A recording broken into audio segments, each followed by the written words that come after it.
you're doing is just covering it up with something. So you basically, I'm basically just trying to fool you into thinking that it was never there in the first place. That And this you is do a the good only job thing at that it because they had. I've seen quite a few of them, and I'm like, you can't even see where the other one was. Thank you. Appreciate it. Appreciate it. I try. I do a lot of cover ups. I've done so many of them that it kind of it's almost second nature. You know, Mm. it's almost second nature. I Oh, kind of can look at a tattoo and know what will work to cover that old tattoo up. Do you have Danielle any Johnson said, very inspiring. You didn't give up. You kept on till you were able to do your passion. J Envy. yeah. Thank you. Thank you. Sorry, Margaret. Oh, I forgot what I was. See, that what happened when you get older, man. I done forgot what I was going to say. oh my goodness, that was funny. And That's I said it on live hilarious. TV. I tell you what. but I'm I sorry. I do have a question. Do you have any tattoos that you have done that was your own original that nobody else has it? It just came. It was a vision or a dream or something, and you just drew it out, and that person was like, "Well, I like that. I'm gonna put it." I mean, you put it on that person. Oh yeah. Oh yeah. 'Cause I have several pieces of art, as you can see in the studio. I have several pieces of art that just hanging around, and a lot of the Afrocentric stuff that I have drawn, since it is Black History Month. A lot of the Mm-hmm. Afrocentric stuff that I've drawn, and a lot of people be wanting that, you know. But that comes with the people who got the fresh skin, you know what I'm saying? Who got don't really want to cover up. They want something. Um, they give you that. They trust in you when they walk in. They trust in you. They Mm-hmm. know they want a tattoo, so they trust in you to bring a vision to life. And then they see something like that. They're like, "Well, is that your work?" And I'm like, "Yeah, that's my work. I draw that. That came from my brain."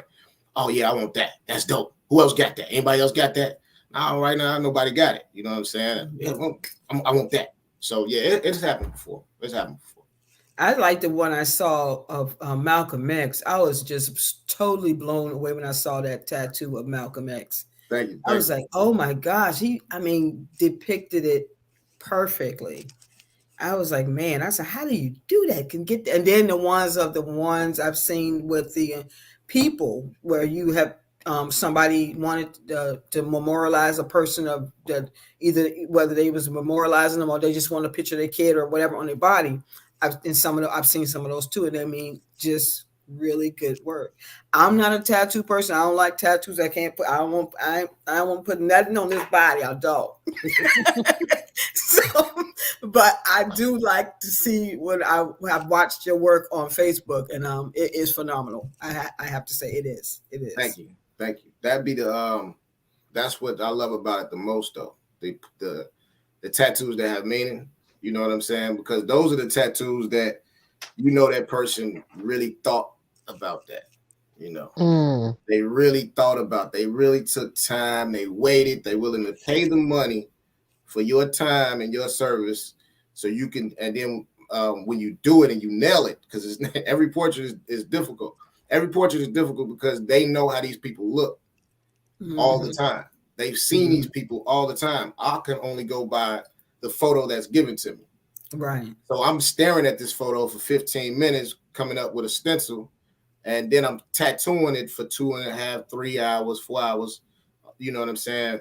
Trying to make it look as closest to that person. And when they look down and they, man, that's him. I can't believe. Oh my God, they loving it. The smile, that feeling, that energy. It just makes you want to be a better artist. It makes you want to sit down and work on your sketches, doodle and focus, and you know what I'm saying, and learn new Mm-hmm. tricks, new techniques from other artists. You know what I'm saying? Mm-hmm. YouTube University. You got YouTube University. You want to learn something about some art, you can go on YouTube and check it out. There's many Oh techniques yeah. you can learn from an artist that if you know how to tattoo, you know the basics of tattooing, you can apply those same methods to tattooing.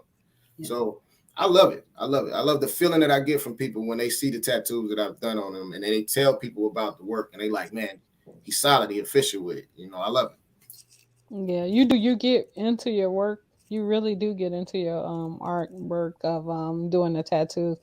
Now, I'm gonna tell you, I'm not gonna even lie to y'all. That stuff hurt.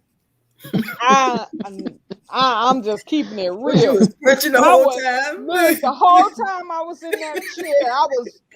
Have you ever seen somebody who take their You took toes? it like a G though. You sat there, you ain't Take their squirm, you toes didn't and point their cry, toes. you know, you didn't cry. You That took it was like a me. champ. Oh my goodness, She I was was holding like on so tight. Her shoes probably had dents in them after she finished. yeah. All right. You look, that's number 2. You done got me again today, but it's on. You know it's on like popcorn.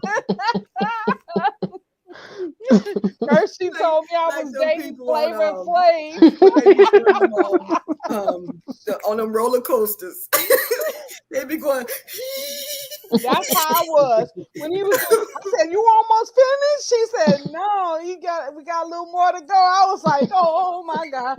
Oh, and Wow. I cannot believe how so many people had these sleeves of those things. Yeah.